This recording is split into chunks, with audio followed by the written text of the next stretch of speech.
محترم ڈاکٹر مبارک صاحب، اشفاق سلیم مرزا صاحب، سہیل صاحب اور معزز سامعین، پہلے تو میں اپنے بزرگوں سے معذرت چاہوں گا کہ مجھے صدارت پہ فائز کیا ڈاکٹر مبارک صاحب، اور دوستوں سے اس لیے کہ میں اپنے آپ کو اس محفل کی صدارت کے قابل نہیں سمجھتا تھا، لیکن ڈاکٹر صاحب کو نہ نہیں کر سکتا۔ دوسری بات یہ ہے کہ مقالہ لکھنے سے بچ گیا، صدارت کا کام آسان ہے، اور کیونکہ تاخیر سے شروع ہوا سیشن تو اور میرا ٹائم مختصر کر کے میرے کام بہت آسان کر دیا، اور آپ کو میں زیادہ زحمت نہیں دوں گا۔ آج کی 3 جو اسپیکرز تھے اس میں طبقاتی کشمکش کی بات تو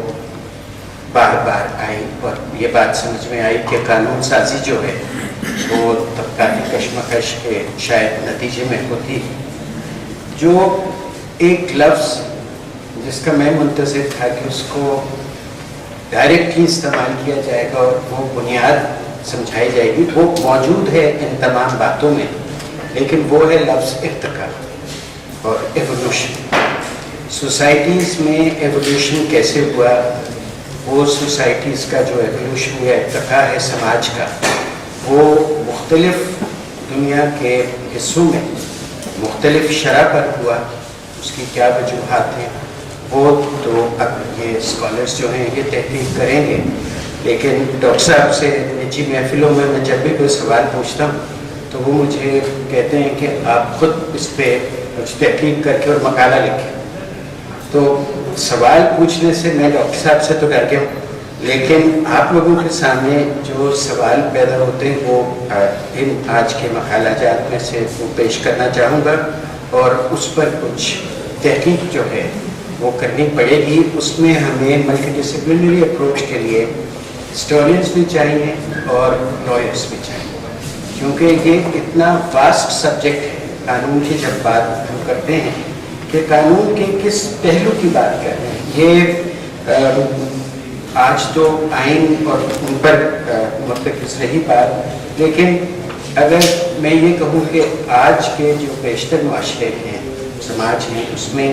نجی ملکیت کی بات کی گئی، میں اسی کو لے کر آگے چلوں گا کہ نجی ملکیت کا تعلق براہ راست ذرائع پیداوار سے ہے، کہ آپ ذرائع پیداوار کو نجی ملکیت میں رکھ رہے ہیں یا کامن ملکیت میں لانا چاہتے ہیں، جو ایک سوشلسٹ یا کمیونسٹ معاشرے کی۔ آج کے جو آئین ہیں ان کی 2 اساس ہیں، 2 اساس پر ہے معاشرہ، ایک نجی ملکیت اور وہ ذرائع پیداوار کی نجی ملکیت ہے۔ باقی معاملات تو اتنے مشکل نہیں ہے سمجھنے میں، اور اسی کا ایک جو کانسیکوینس آپ کہہ لیں یا نتیجہ ہے جس کے بغیر نجی ملکیت کو اپنی تمام تر کوالٹیز یا ان کے ساتھ نہیں مینٹین کیا جا سکتا، وہ ہے آزادی معاہدہ، فریڈم آف کانٹریکٹ۔ تو private property of means of production and freedom of contract with respect to both ownership of the means of production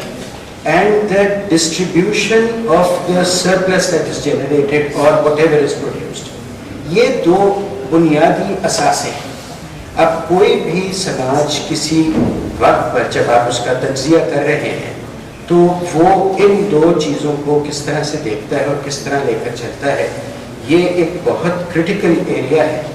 جس کے بارے میں تحقیق جو ہے وہ ہوئی بھی ہے، ہو بھی رہی ہے۔ میں اس سب سے واقف نہیں ہوں، لیکن میری سمجھ میں یہ بات ضرور آتی ہے کہ یہ 2 چیزیں ہیں جن کو دیکھنے کی ضرورت ہے۔ دوسرا، اسی ارتقاء کے حوالے سے ہم دیکھتے ہیں کہ اگر آپ ایوولوشن کو، ہیومن ایوولوشن کو تسلیم کرتے ہیں کہ ایک بنیادی حقیقت ہے، تو جب اگر اس کو جس طرح سے بھی دیکھیں، میتھولوجیکلی دیکھیں یا ریلیجسلی دیکھیں، اگر آغاز آدم اور حوا تھے 2 افراد، تو آج دنیا میں کتنے افراد؟ ارتقاء اگر اس بنیاد سے میں لے کر چلوں تو from 2 human beings to 6 billion, آج کتنی ہے؟ 6.5 بلین، 7 بلین، 7 ارب انسان ہیں۔ یہ 7 ارب انسان اپنا تمام تر نظام، اشفاق سلیم مرزا صاحب نے صحیح کہا، زن زر زمین، زر اور زمین کو تو ایک ہی کیٹیگری کر دیں نا، تو پھر 2 حصے بن گئے کہ آپ پروڈکشن کیسے آرگنائز کر رہے ہیں، اس کی ڈسٹریبیوشن کیسے آرگنائز کر رہے ہیں، لوگوں کی ضروریات کو پورا کس طرح سے کرنے کا ایک ویژن کیا ہے، اور اس کے مطابق قوانین کیا ہیں جو آپ بناتے ہیں کہ ہر انسان کی ضرورت پوری ہو. کیا کا قانون ایسا بنا ہے؟ اس لیے سبسٹنس آف دا لا جو ہے کہ قانون کا مواد کیا ہے، اس میں کیا رائٹس اینڈ لائبلٹیز ایڈریس کیے جا رہے ہیں، اور ان کو پھر دوسری بات ہے کہ جب رائٹس اینڈ لائبلٹیز کا آپ نے تعین کر لیا، کون کر رہا ہے، کس طرح سے کر رہا ہے، تو پھر ان رائٹس اینڈ لائبلٹیز کو وائلیشن کی صورت میں جس کے رائٹس وائلیٹ ہو رہے ہیں وہ کس طرح حاصل کریں. تو یہ جو معاملات ہیں اس میں آرگنائزیشن جو ہے آف مینس اینڈ ڈسٹریبیوشن وہ چیز آ جاتی ہے. ٹیکس کی بات رہی، وہاں بھی ارتقا جو ہے واضح ہے. بادشاہوں کی مطلق العنانیت سے